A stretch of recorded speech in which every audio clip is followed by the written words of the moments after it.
Hi, everyone. Welcome to today's webinar. Um, it's titled How Hackers Bypass MFA and How to Stop Them. My name is Monique Vicenti, and I am the Mobile Endpoint Product Marketing Manager here at Zimperium. I'll be your host for today's webinar. Before we begin, I want to introduce all of our speakers who have joined us for the discussion. JC Laurent, Senior Principal Product Manager of Authentication. Hello, JC, how are you? I'm fine, thank you. And you? I'm doing great. Thanks for asking. And we have Kern Smith, our VP of Sales Engineering. Hello, Kern. How are you today? Great to be here. Doing fantastic. Awesome. Well, today's webinar will be more of a Q&A discussion between our panelists. So I'm just going to go over some quick housekeeping rules. If you have any items, please submit them via the Q&A function, and we'll do our best to answer those as we go. Any questions that might require some research, if we run out of time, we'll follow up with you after this session and get you the answers. All right, let's jump right in. Can you briefly explain what your role in your company is? And we'll start with JC. Well, I'm part of the product management team at RSA, and I'm looking overall at authentication across, our product platform. Awesome. What about you, Kern? Yeah, so I've been with Zimperium for about 7 years now. I'm responsible for our field engineering team here in the Americas. Basically work with customers to try to solve some problems around mobile security. So. Awesome, that's great. And as for the abstract for the webinar, it mentions malicious actors have found ways to bypass traditional MFA and MDM controls through sophisticated SMS-based attacks, device compromises, malware, and even network attacks. I would like to start by diving into parts of this statement. Let's start with the threats, Kern. Can you please outline the major type of risks and attacks mobile devices are experiencing today? Yeah, I think, especially as workloads have migrated to being somewhat device agnostic, and people have started to improve or adopt architectures like zero trust, et cetera, mobile is becoming more and more the cornerstone of identity. And it couldn't be even more clearer with what JC and his team has been working on with mobile lock, and just how mobile devices are now the cornerstone of, say, MFA approaches, regardless of how the second factor is delivered, be it SMS, and we'll get into kind of some opinions on that methodology. But more so on the app side, essentially the device is the identity. And what we're seeing is that attackers have realized that, are using different techniques to compromise that identity, from maybe a traditional device compromise. It's moved beyond just off-the-shelf jailbreaks. You hear about things like Pegasus as an example, advanced exploitations, and that's kind of on the extreme nation states. But there's a big kind of gooey middle that attackers are using to undermine the fundamental security protocols of the device. But increasingly, you really are getting into more of a phishing and or malware discussion. And with these mobile devices, phishing is a prevalent threat. And it's not a question of iOS or Android. It's just, in the end, these are communication devices. And there's a lot of ways that people can be phished, be it SMS, WhatsApp, WeChat, email, personal email. And these are just methods that people can't prevent using traditional corporate approaches. But secondly, and more importantly, malware, right? Hey, is there a malicious app on the device that could screen scrape or grab different items? So being able to do a level of device attestation before you provide that second factor or that token becomes essential in the context of preserving identity and access to basically corporate resources. That's great. And when it comes to corporate resources, I mean, even though you're using your personal device at work or just in general, it's not always about protecting personal information. As we're checking our phones every day, we're utilizing corporate applications, we're still putting these important information at risk when we're checking our business email, when we're checking other things on the go. It's important to protect these. So, trust before verify. Absolutely. Awesome. Great. And Can you please explain what happened in some of the attacks which were published in the news recently, such as, the attacks against Cloudflare, Twilio, Uber, and others?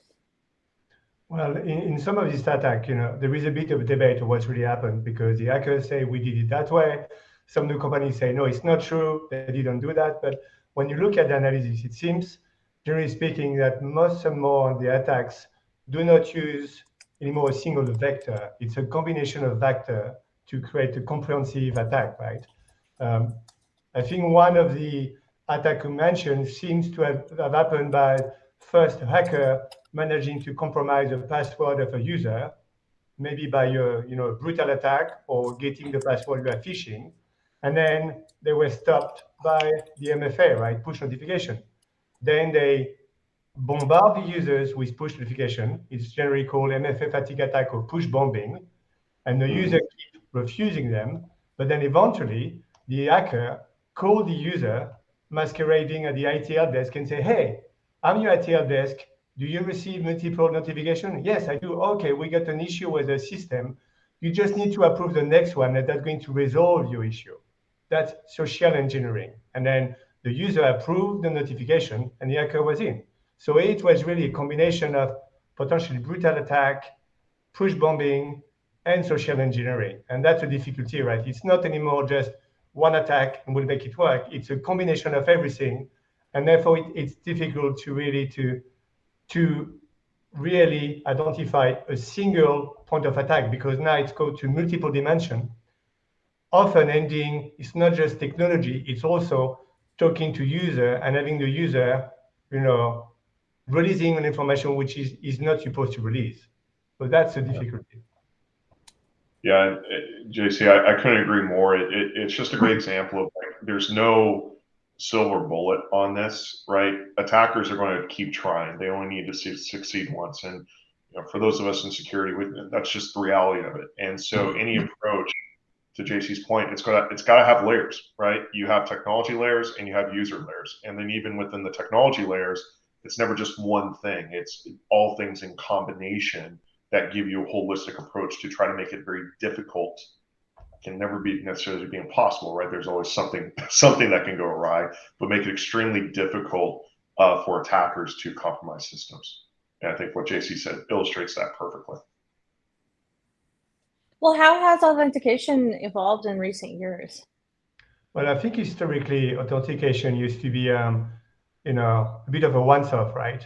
You connected to the company network either with username and password or even protected by authentication like OTP. And then once you had access to the company network, you had access to everything.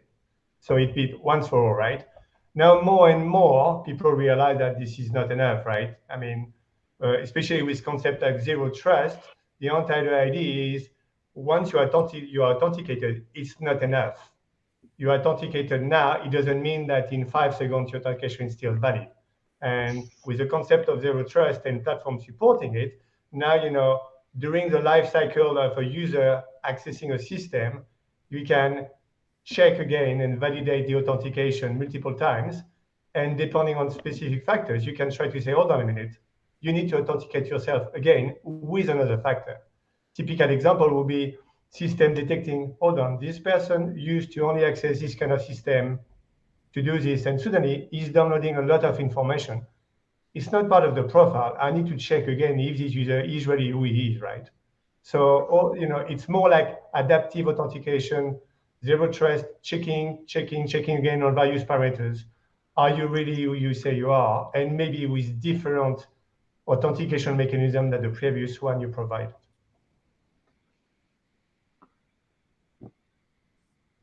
And I think that the next element also is one of the other changes that in the past, authentication provider used to deal only with authentication. It was just, I'm going to provide a system for you to authenticate. But more and more people realize that this is not just enough, right? You need to manage a life cycle of the session. You need to manage access management. Once I've authenticated, I need to be able to prove to what I need to be able to access. And it used to be different solutions, in silos that you need to make work together.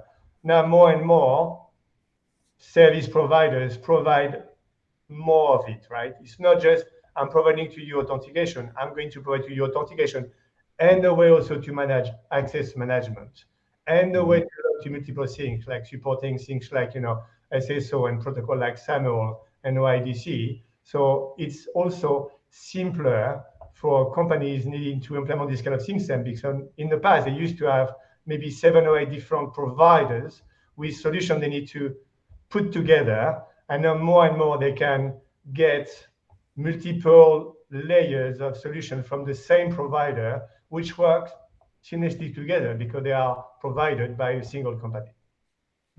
Well, and JC, on that point, I mean, I think Gartner's kind of calling it identity threat detection and response, or ITDR. It seems to be the terminology that's out there. I think it illustrates the point of, hey, it's never one thing, but to your point, you have to have approaches that paint you the full picture, right? It's about not just, hey, are we providing access? It's or who. It's the what, when, where, how, and also what's surrounding that access that could elevate risk. It's kind of very similar to just a classic fraud conversation to a certain extent. It's just the platform needs to be much more intelligent versus trying to kind of piecemeal different technologies or solutions that may not paint you the full picture or only give you part of the picture at that point. Yes. So it sounds like when it comes to authentication, not only does it need to be proactive, but it also needs to respond as well. Is that correct? I would say so. I mean, and I'll defer to JC, but I think response is absolutely paramount, because nowadays you can't just blindly provision a credential based on somebody saying, hey, I'm Joe, right? As an example. You got to understand, well, okay, they may know how to mimic Joe's voice or credentials or whatnot, but is there a risk component that could allow somebody to mimic Joe or to bypass Joe or to do any number of things? So being able to have more context around the environment that the request is being made, I think it is paramount nowadays, just because the threat landscape has shifted. Jesse, I kind of spoke over into it, but I don't know what your thoughts are on that. That's correct. And that's also, with the fact that now you get multiple factor authentications, okay, I'm trying to mimic as you, and I may know your username and password, which may be enough for me to access the basic website of your company. But if I try to access something more, secure, for example, the HR system or the final database, I maybe ask, okay, you told me in the past you were Joe, I'd add your password, but what's your OTP? What's your biometric? Do you have, for example, a FIDO credential? That's the next level, right? I mean, you can different level of access depending on the type of information you want to access. Okay, so now that we've talked about identity, what should organizations keep in mind when it comes to authentication and mobile?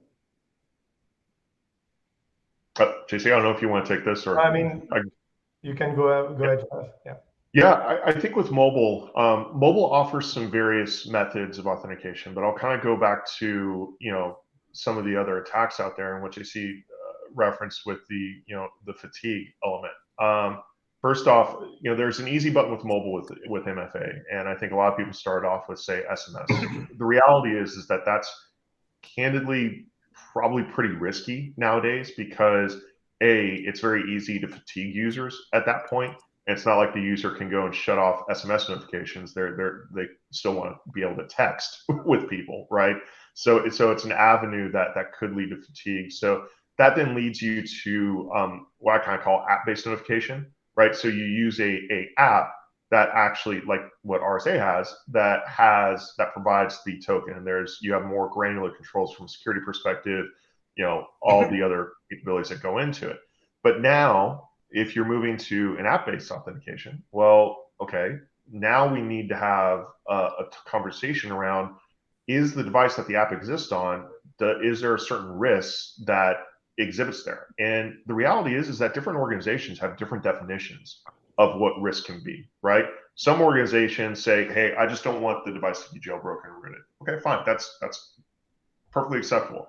But you're seeing other organizations saying, well, I need to make sure there's not malware on the device, because it could screen scrape. It could do things that, while it's not compromising the device, it could do any number of things to try to intercept that credential or token or session or whatever it is, all the way up to organizations saying, look, I don't want devices on a certain OS level to access because of the potential for vulnerability on it. So giving organizations the visibility into the risk environment of mobile, and then more importantly, giving them the tools as part of that overall identity threat detection and response mechanism, right, within a single platform, is really where we're seeing the market move. Because as attackers become more sophisticated, organizations need to become more sophisticated in how they respond and identify to those risks, right?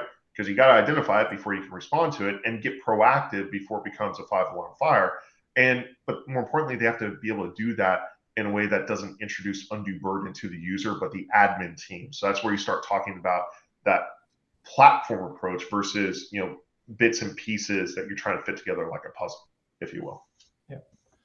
Well, one of the other elements of which makes things more complex it's a bring your own device, right?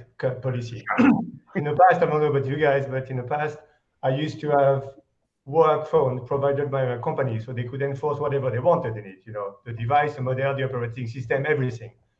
Now we're all using our own devices, either for work or for accessing, bank systems, which need to be secured also. And it means that an organization providing a way to access information notification via an application or mobile device cannot always enforce, as you were saying, the operating system or the detection of malware or an MDM, because you can enforce an MDM if this is your employee, maybe, but if this is a client or a user using his personal phone to access a bank system, for example, you cannot tell him, you need to have an MDM on your phone, and I need to have the capacity to wipe out the device. As an end user would say, no way, right? So your company got this kind of difficult situation when they used to have tools they could enforce, MDM and others, which they can't anymore. Yeah, and on the BYOD front, you bring up a great point. The other thing I'd add to that is privacy becomes paramount. When you start talking about detection and response in a BYOD context, you have to have the controls to enforce privacy for the user. So while your platform can become aware of the risk elements that could exist on the device, you can't take an approach that could put the privacy of the user at risk. So that's where you get into conversations about how you're doing the analysis on device versus cloud, what data is being collected, all those type of things. But privacy absolutely has to be paramount in the discussion. Good, yeah. Absolutely. And those are some of the top concerns that we see, not only in product, but when we're, taking a look at the market and taking a look at user feedback. Privacy is an absolute concern when it comes to protecting devices, regardless, if it's leveraged for MFA. But if you're using your own device, that's like one thing you don't want as an end user is, first question is, what are you collecting on me? What are you using it for? Yeah. And in this specific case, we are very clear that we are not collecting, for example, in our application, we are not collecting anything which can be construed as a PII or personal data under GDPR regulations. So we are completely GDPR aware. And that's thanks to the kind of flexibility provided, for example, by what we do in application, but what Zimperium does in terms of configuration. Yeah. Absolutely. And we have a question from the audience. How are we detecting anomalies or risk in MFA? Yeah. So it's a good question. I'll speak from a Zimperium perspective, and then JC, maybe you can layer on what RSA is doing to augment kind of the internal Zimperium side. But from our perspective, our approach is to do an on-device detection, and what we leverage is behavior-based detections, because the reality is that let's just take malware as an example. There's a new app hit in every app store every 15 seconds. So relying on cloud lookups or signatures becomes reactive in nature, and you're not going to pick up on zero-day or net new stuff where there could be latency, notwithstanding the privacy conversation. So our approach is to use behavior-based detections, and that's not to say we don't do static checks of, hey, if it's a known bad, it's a known bad. Why do anything beyond that? If it's bad, it's bad. But you need to also have a system that can do on device without requiring connectivity to a backend to detect for anomalies or bad behaviors or indicators of bad behaviors without having seen it before. It's kind of akin to a doctor. A doctor goes to medical school, they get trained up, and then they can go see any human in the world. And based on parameters that every human presents, blood pressure, temperature, all that type of stuff, they pretty quickly ascertain you're healthy, but maybe you need to, lose a little bit of weight like me. Or, hey, you're sick, but because of these indicators, it doesn't look like it's a serious illness. You probably just need to rest, get plenty of fluids, or your temperature spiking, your blood pressure is off the charts. I don't know the exact virus that you got, but it doesn't change the fact that you need to go to the hospital and we'll do follow-up testing to do it, but we need to quarantine you to prevent the spread at that point.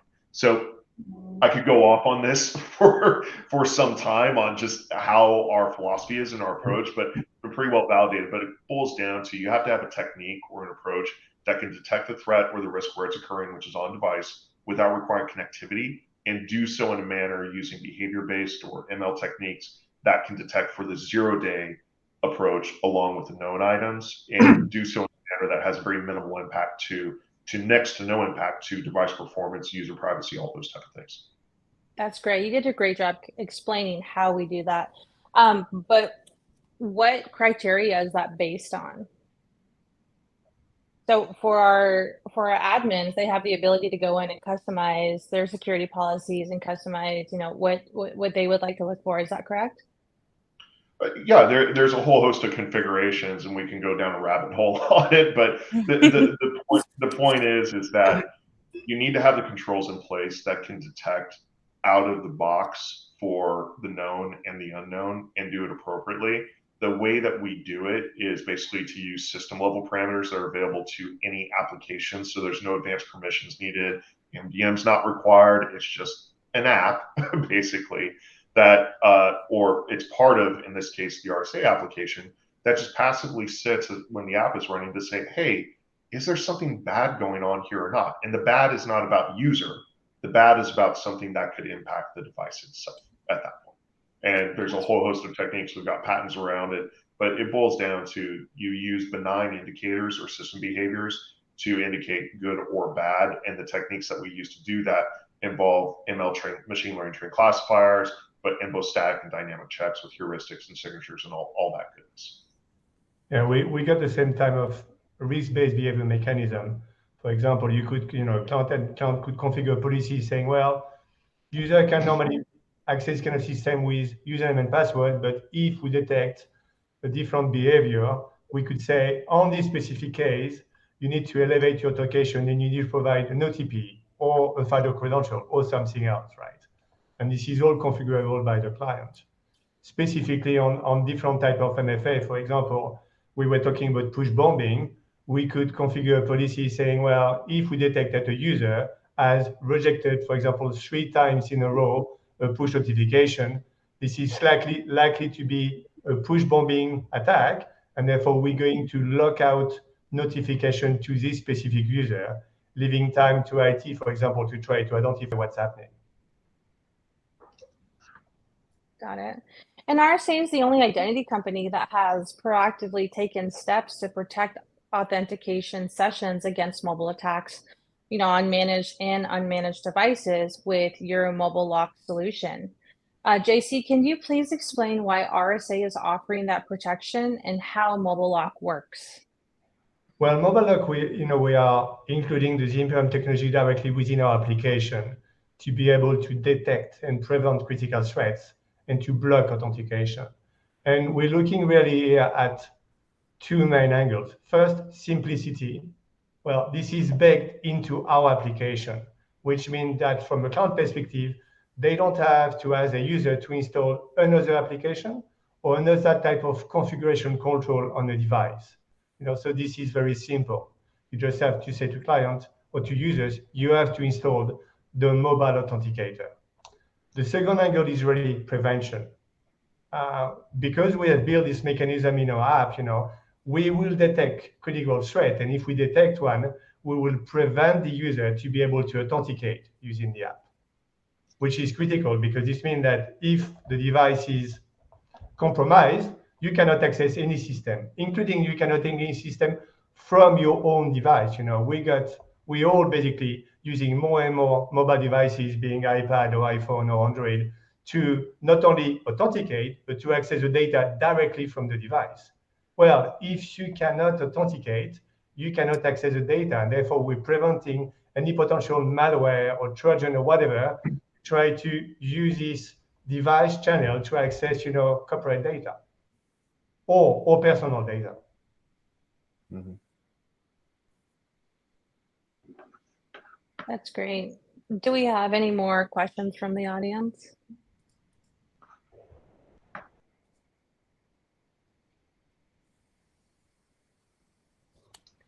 All right, it looks like we do not have any more questions. Kern, do you have any closing thoughts or closing statements? No, I just you know, I think we said quite a bit on this call already. You know, I would just say that, you know, this is just part of an evolving conversation. You know, security is never a static thing, and you know, especially when identity is so central to how, you know, to the security stack, having the ability to, you know, especially from a zero trust architecture standpoint, to be able to detect and respond, especially in the context of identity and MFA, I think is becoming more and more of a critical component, because it's not just about security, it also enables a lot of workflows, right? We talk about BYOD, we talk about digital transformation, all that's tied to identity, and being able to more securely enable employees and users, especially around identity and access, I think just benefits everyone at that point. So. Absolutely. JC, if there's one thing you want the audience to take away, what is that? Let's say the fact that the fact that security require multiple layers, and you know, you need to think into. It's like playing It's like playing, you know, in five-dimensional chess, right? It's not everything is just flat. You know, as I say, more and more people are using more and more, let's say, bad actors are using different vectors and different stuff to attack you. It's not just I'm finding your password, therefore I can access everything. It's finding the password and then trying push bombing and then social engineering and then something else, something else. When you look at some of the attack done in the last couple of months, some people did some pretty deep analysis on it. Sometimes it's mind-boggling to see the number of steps a hacker goes to access a system. The one I gave, the example I gave about brutal attack plus push bombing plus social engineering is relatively simple compared to some of the attack analysis I've done in the last couple of months. So to go back to your point, Ken, it's not static, it's dynamic.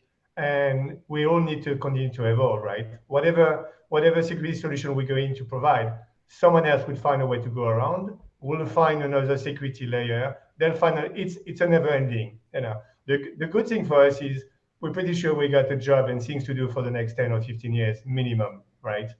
And that's going to continue for as long as possible, as long as it is possible. Absolutely. That's great. Well, I want to thank you both for your time today. We had a really great conversation discussing multi-factor authentication, and that concludes our webinar for today. Thank you. Thank you, everyone. Thank you. Bye. Thank you.